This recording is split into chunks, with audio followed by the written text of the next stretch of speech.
No es nada nuevo el negocio de las campañas de odio.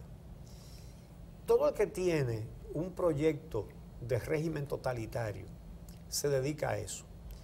Funciona muchas veces. Le funcionó a Hitler en Alemania, nada menos que en Alemania, aunque eso fue en 1933. Pero Alemania, con una población un poco deprimida, habían perdido la Primera Guerra Mundial, resulta que cuando la autoestima de un pueblo está baja, es cuando se mete este tipo de personaje como Hitler, y entonces le fabrica una teoría basada en una supuesta conspiración contra el país y los convence de que todos los problemas de Alemania eran culpa de los judíos que vivían en Alemania. A diferencia de los haitianos aquí, los judíos tenían siglos ya en Europa. Eran alemanes, eran franceses, según el lugar donde estuvieran, eran ingleses, como eran norteamericanos también. Entonces la culpa la tienen los judíos, que según Hitler tenían una conspiración para apoderarse del mundo, pero que iba a comenzar por Alemania. Pero no te tienes que ir tan lejos. Donald Trump gana las elecciones Ajá. de Estados Unidos con un discurso antiinmigrante. Uno Sí. de sus principales puntos de campaña era atacar a los inmigrantes. Llegó a decirle violadores, delincuentes, Sí. a los inmigrantes, y ese fue parte del discurso que caló. Claro que ahora se ha revertido en su contra, por supuesto. Bueno, todos los casos en que eso ha sucedido, los pueblos que han elegido a ese tipo de gobernantes han acabado lamentándolo. Por ejemplo, Trump dice que va a ser grande de nuevo a Estados Unidos. Estados Unidos nunca ha estado peor parado en el mundo como en su gobierno. Pero, y eso lo están entendiendo los republicanos ya. No, y no solamente eso, Entonces, que con ese discurso de Donald Trump, que bueno, que es antiinmigrante, es misógino, es todo lo malo, porque es todo lo malo por todas partes. Antisemita. Todo. Con ese discurso, él ganó las elecciones de los Estados Unidos, pero no ha podido aprobar un solo proyecto. Ninguna de sus promesas de campaña la ha podido ejecutar porque es que son imposibles de ejecutar en una sociedad como la norteamericana en el siglo XXI. Pero llegó al colmo cuando, bueno, te decía que Empezando por el muro. Hitler, como Trump, también dijo que iba a ser grande de nuevo Alemania. Y mira dónde la llevó en la Segunda Guerra Mundial. Sí. La ejecución de más de 6 millones de judíos en las cámaras de gas industrializó la muerte. Pero además la destrucción de Alemania, porque fue y la una destrucción guerra. de Alemania, Fue la destrucción de Alemania. Murieron cerca de 2 millones de Alemania combatiendo en la Segunda Guerra Mundial, y el país destruido, que para recomponerlo se necesitó el plan Marshall después. Necesitaron ayuda extranjera, una potencia mundial. A eso conducen esas cosas. Entonces, naturalmente, el que tiene un propósito autoritario siempre se agarra de ahí, porque es fácil difundir la discriminación. ¿Cuál es el mecanismo de la discriminación? Es una cosa sencilla. Son personas mediocres o que se sienten insatisfechas consigo mismos. Por ejemplo, yo digo, bueno, yo no aprendí a tocar ni guitarra, ni clarinete, ni tambora, entonces no me destaco en la música. No aprendí a jugar pelota, ni baloncesto, ni voleibol, entonces no me he destacado en deporte tampoco. No hago bien mi trabajo, no estudié lo suficiente, no he desarrollado una iniciativa, no he ayudado a mi comunidad.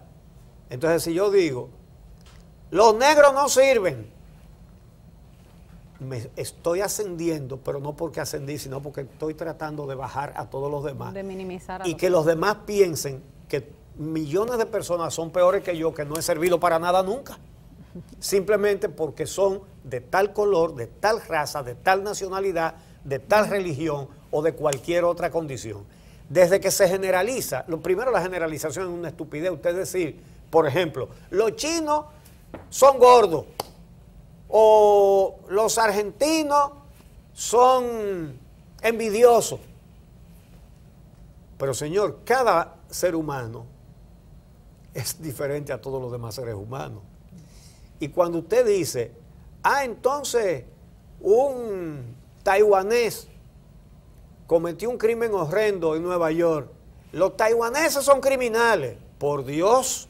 Bueno, pero hay dominicanos que han cometido crímenes en el exterior, claro, y no hacen campaña diciendo que los dominicanos son asesinos o son traficantes de drogas. La situación es mucho más compleja en Europa, donde han ocurrido una cantidad de atentados terroristas el pasado fin de semana en Barcelona, por ejemplo, porque entonces eso alimenta ese tipo de sentimientos. La islamofobia. La islamofobia contra el Islam. Pero miren lo que es una sociedad, señores, civilizada. ¿Qué ha pasado en Europa con eso? Hay grupos, porque siempre hay extremistas que están tratando de azuzar el odio. El mismo que azuzan pequeños grupos de musulmanes, grupos reducidos. Por eso es que no se puede generalizar. Mucha gente tiene la idea equivocada de que todos los islámicos son unos terroristas y unos criminales. Esos son tres gatos. La gran mayoría de los islámicos son personas que viven de acuerdo con su religión y que no le hacen daño a otros seres humanos. Pero óyeme, la mayoría de los seguidores del Ku Klux Klan en Estados Unidos son cristianos. Entonces, ¿tú te imaginas que midan a todos los cristianos por el rasero de los miembros del Ku Klux Klan? Exactamente. Es más o menos lo mismo. Entonces, ¿qué han hecho en España? Al mismo tiempo que extreman las medidas de prevención contra el terrorismo, le dicen a la gente: no se puede discriminar. Usted no puede atacar a los musulmanes que viven aquí. Y un acto hermosísimo tuvo lugar en las Ramblas, la famosa gran avenida peatonal de Barcelona, por donde desfilan millones y millones de ciudadanos de todo el mundo, que fue donde se cometió el peor atentado del otro día. Entre las víctimas estuvo un niño de 5 años. Miren, ese que está ahí es el padre de ese niño de 5 años que fue muerto en ese acto terrorista, y está abrazando a un imán musulmán, a un imán islámico, diciendo con eso: a mi hijo no lo mataron los musulmanes, lo mataron los terroristas, que eran 12. Fíjense ustedes, y así se ha divulgado en España. Los culpables no son los musulmanes, son los terroristas. Claro, es que imagínate el caos que se armaría si saliera la población a tratar de hacer justicia con todos los musulmanes. España está llena de musulmanes. Pero además sería... Que son además gente trabajadora, de bien. Eso sería una gran injusticia. Claro, por Los supuesto. dominicanos fuimos víctimas de una injusticia similar. Hace muchos años, en un periódico que creo que desapareció hace mucho tiempo, el diario La Prensa era el principal periódico en español. Ese diario, claro, ese diario existe. Bueno, pues yo me imino que tendrá otra línea hoy día, pero hace muchísimos años. Es un periódico gratuito en España. Hará 25 o 30 años, en Nueva York, ese periódico hizo una campaña porque unos dominicanos fueron atrapados en cuestiones de droga. Hicieron una campaña contra la colonia dominicana. Injusta, injuriosa. Y ahí comprobamos nosotros lo malo que es la generalización. Los dominicanos son traficantes de droga, cuando todo el mundo sabe que son 4 gatos los que se dedican al crimen y que hay una masa de dominicanos trabajando desde las 4 de la mañana hasta que anochece en Nueva York, fajados para mandar esa remesa para acá, porque una de las características del dominicano que vive fuera es que no olvida a sus parientes que se quedaron aquí. Sí. O cómo sufren las mujeres dominicanas el estigma de que las dominicanas son prostitutas. En algunos lugares. Porque hay algunas que sí han ido a ejercer la prostitución, pero esa no es la generalidad de la mujer dominicana. Exacto. Que habría que decirle a los que dicen eso, y quiénes son los que buscan su servicio y por qué se han ido a España o se han ido a cualquier otro país, porque tienen demanda. Entonces los civilizados buscan prostitutas. ¿Me entiendes? Sí. Porque todo es fruto, señores, de moldes de estigmas, y eso es inaceptable, y menos en el siglo XXI, en la humanidad de hoy día. Entonces, vimos el ejemplo de España. En Estados Unidos, el presidente Trump, es una vergüenza, ya sabemos la reacción que tuvo cuando unos Ku Klux Klan neonazis y supremacistas blancos hicieron una manifestación en Charlottesville, y uno de ellos cogió un carro y se lo tiró encima a una multitud, mató a una mujer que por cierto era blanca, pero que estaba protestando contra los supremacistas blancos, una mujer de conciencia. Hirió a unas 20 personas más con su carro. Y Donald Trump se despacha diciendo, hubo violencia de lado y lado, justificando así a sus amigos del Ku Klux Klan, a sus amigos de los supremacistas blancos, a sus amigos racistas. ¿Quién lo criticó? Lo criticó mucha gente. Lo criticaron prácticamente todos los líderes de Europa, pero el secretario general de la ONU, el portugués Antonio Guterres, consideró, a propósito de la reacción de Trump, declaró que es esencial condenar el racismo, la xenofobia, el antisemitismo y la islamofobia, dijo él, como una respuesta a lo que dijo Trump, insistiendo en culpar de que a los dos lados se pasaron. Eso le causó un tsunami a Trump en Estados Unidos. Se le fue prácticamente todo el empresariado que todavía lo estaba apoyando, que estaban nombrados en consejos directivos de empresariado. Bueno, él tuvo que disolver los consejos directivos de empresarios porque todos le dieron la espalda después de esa reacción tan floja, tan débil, tratando de culpar a los dos lados en vez de culpar a los supremacistas y a los neonazis. ¿Tú sabes por qué cito lo que dijo el secretario general de la ONU? Porque aquí los que quieren revivir la teoría de la supuesta fusión, que nos quieren fusionar con Haití, siempre alegan que eso es un plan sustentado conjuntamente por Estados Unidos, Francia, Canadá, las Naciones Unidas y la Comisión Interamericana de los Derechos Humanos.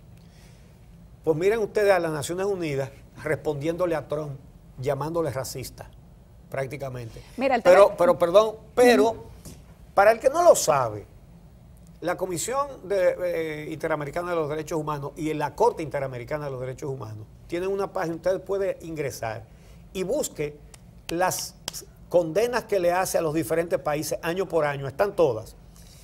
A nosotros casi no nos condenan. ¿Saben ustedes a qué país condenan todos los años y más de una vez? A Estados Unidos.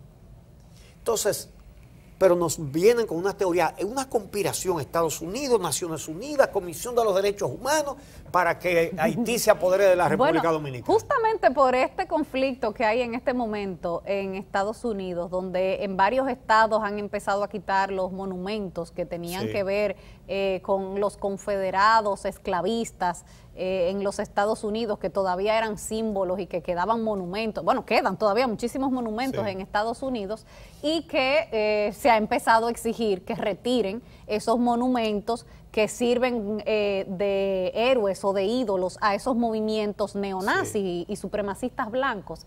Pues de algún sitio, no sabemos de dónde, alguien se sacó que querían quitar la estatua de Duarte que hay en Nueva York. Que los haitianos pidieron en Nueva York que quiten la estatua de Duarte. Vamos a llegar ahí, pero antes de eso, yo quiero decir que eso no es lo único. Hay una campaña que en este momento me parece a mí que trata de desviar la atención de los reclamos de justicia independiente y fin de la impunidad.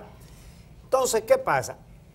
Lo primero en la semana fue un video de un grupo de hombres uniformados marchando en una avenida de San Cristóbal.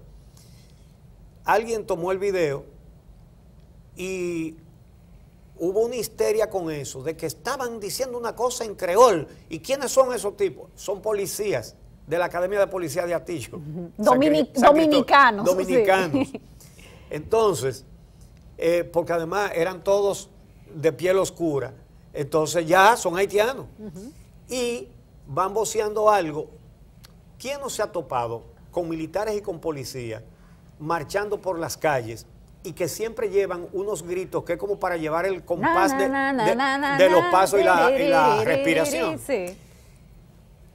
Yo traté de darme cuenta de qué era lo que decían, no lo capté. Hay quienes dicen que era en español, pero los que hicieron el video decían que era en creol. ¡En creol! ¡Qué barbaridad! Comenta el que hizo el video. Entonces, yo me pregunto, ¿y por qué no le preguntan a la policía qué era lo que iban voceando? A ver de qué se trata. Pero además, si hubiera sido en inglés o en cualquier otro idioma, ¿alguien estuviera armando un lío con eso? Sí. Pero no, te estarían diciendo, oye, qué bien, los cadetes dominicanos aprendieron a hablar inglés, hablan en francés, mira, qué bien. Bueno, entonces... Se está dando una buena formación en nuestras academias, eso estarían diciendo. Entonces, ahí vieron ustedes. Vamos a escuchar un poquito el video, para que ustedes, a ver si ustedes detectan qué es lo que dice.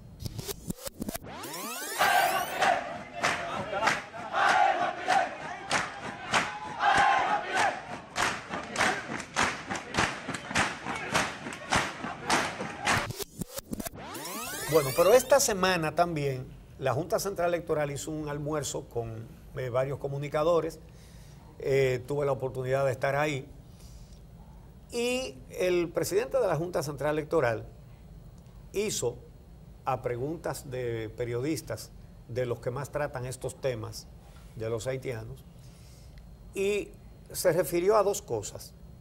A las haitianas que vienen a parir a la República Dominicana y a una denuncia del doctor Juan Miguel Castillo Pantaleón, que según la cual tomaban identidades de dominicanos que han fallecido y le daban esa identidad a bebés hijos de haitianas que nacen aquí.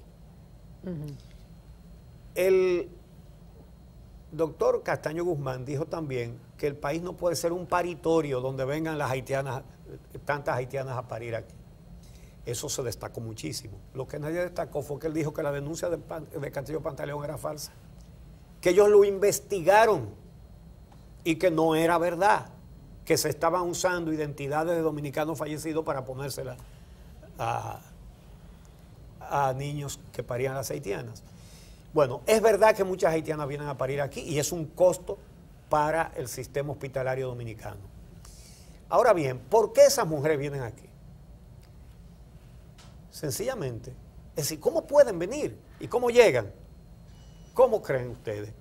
Una mujer con 8 o 9 meses de embarazo puede andar cruzando ríos y saltando alambradas y cosas de esas. No, cruza por la frontera, por los pasos fronterizos. ¿Y cómo cruza si no tiene documentos? Señores, como sabe todo el mundo, por corrupción. Entonces, los haitianos se quieren apoderar de esto, pero vigile la frontera. Pero los que más critican tuvieron el control de la frontera, de migración y de todas esas cosas. Por muchísimo tiempo. Y paró el flujo de haitianos indocumentados aquí. Por supuesto que hay demasiados haitianos indocumentados aquí. Ahora, recordemos, al ejército, que es el que tiene que cuidar nuestra soberanía, se le encargó hacer el poblado de Boca de Cachón y trajo más de 750 haitianos indocumentados de ahora, no de los que estaban aquí, que lo trajo de Haití para hacer el pueblo. ¿Por qué? Porque si busca obreros dominicanos, que hay muchísimos desempleados, tiene que pagarles más. Y no hay que alojarlos. Pero los haitianos duermen en el trabajo. Ok, hasta la intemperie. Entonces, vamos a ser sinceros. Claro. ¿Es que ellos se quieren apoderar de nosotros o es que aquí hay empleadores, incluyendo al Estado Dominicano? O olvidamos la famosa frase de Diandino Peña, sin haitianos no hay metro. ¿Y quién remodeló la Cancillería? Entonces, es un afán porque odiemos. Entonces, el colmo ha sido lo de la estatua de Duarte en Nueva York, donde supuestamente unos grupos haitianos habían pedido que quitaran la estatua de Duarte porque era discriminatoria, pero no se sabe quién fue que pidió eso. Nadie ha dado el dato, en ningún periódico, en ningún medio se ha publicado. La petición la hizo el grupo tal o tales ciudadanos que se llaman así asado. Y lo depositaron en el ayuntamiento de tal sitio, no nada. No, que los haitianos quieren que quiten la estatua de Duarte. Bueno, si algún haitiano pidiera eso, pues lo enfrentaremos. sobre todo porque Duarte es el autor de la independencia dominicana, independizándonos de Haití, que nos impuso un yugo de 22 años. Ahora bien, lo hizo legítimamente, quitarnos ese yugo, pero Duarte nunca fue racista, nunca, al contrario. Hay poemas de Duarte donde dice que debemos andar todos juntos, y él dice, blancos, mestizos, morenos, menciona todas las razas, y se defendió con mucha contundencia en 1843, cuando el gobierno interventor haitiano, para desacreditar a los trinitarios, dijo que lo que querían era restablecer la esclavitud. Y viene el manifiesto de los trinitarios en 1843, redactado por Duarte, desmintiendo eso, y tanto lo cumplió que nuestra primera constitución consagra la abolición de la esclavitud. Bueno, los primeros intentos de independencia, de formar un Estado en la República Dominicana, fracasaron por no abolir la esclavitud. Fracasaron por eso. Exactamente. Fracasaron por eso. Y por eso. La independencia efímera fue efímera por eso. Por eso. Y Duarte triunfa, y triunfan los trinitarios precisamente porque no cayeron en el mismo error. Y porque además las concepciones de Duarte no eran compatibles con la esclavitud. No, claro. Entonces, esa es la realidad. Pero todo esto parece sacado como de abajo de la manga. Si tú te fijas, hace ya varias semanas que están con esa campaña, y cada cosa que sacan cuando tú le tratas de buscar el origen, o son cosas viejas o son falsas. Los videos que estuvieron circulando hace como un mes de unos haitianos con un montón de árboles cortados, tuvo que salir Medio Ambiente a decir, esos videos son del 2009. Tuvo que salir el ministro de Defensa a dar una rueda de prensa diciendo, ese video fue de un anuncio de un candidato en la frontera. Y este otro era un video que es del 2007, es decir, todo lo que están sacando ahora son cosas era de viejas. cuando ellos estaban en el control de la migración. Exactamente, y entonces te sacan videos viejos tratando de hacerlos pasar por actuales. Te sacan unas propuestas que nadie sabe quién fue que la hizo, ni ningún grupo dice, sí, nosotros fuimos que hicimos esa solicitud. Entonces fíjate bien, sin nadie decirte quién fue que pidió que quitaran la estatua de Duarte. Señores, la Cancillería Dominicana hizo un pronunciamiento. El embajador dominicano en Washington, José Tomás Pérez, hizo un pronunciamiento en contra de lo que pretenden quitar la estatua de Duarte. Me gustaría preguntarle al canciller, ¿a quién es que usted le está diciendo eso? Bueno, entonces vamos a ver. El congresista dominicano, Adriano Espaillat, es el político dominicano más importante que hay en los Estados Unidos. Y es el primer dominicano que llega al Congreso. Que llega al Congreso de los Estados Unidos. Hizo una rueda de prensa al pie de la estatua de Duarte, en la Duarte Square, en la Plaza Duarte, en Manhattan. Y en esa rueda de prensa, él y otros congresistas dominicanos de estamentos estatales y municipales dijeron que nadie ha solicitado que muevan la estatua de Duarte. Esto lo transmitió Univisión. Veamos. Es la estatua de Duarte que abre la Avenida Las Américas por el simbolismo que tiene la República Dominicana como cuna del Nuevo Mundo. Y con el liderazgo del congresista y nosotros aquí, lo que venimos a decir es, no existe ninguna propuesta, y si existiera, como él lo señala, nosotros seríamos los primeros en luchar contra eso. Ya ustedes ven, esa era la base, es que unos haitianos estaban pidiendo que quiten la estatua de Duarte. Nadie, ni haitiano ni chino. Ni nadie lo ha solicitado, nadie ha hecho una solicitud para eso en Estados Unidos. Ni siquiera habitantes de Tangamandapia. Bueno. Nadie ha pedido eso. Bueno.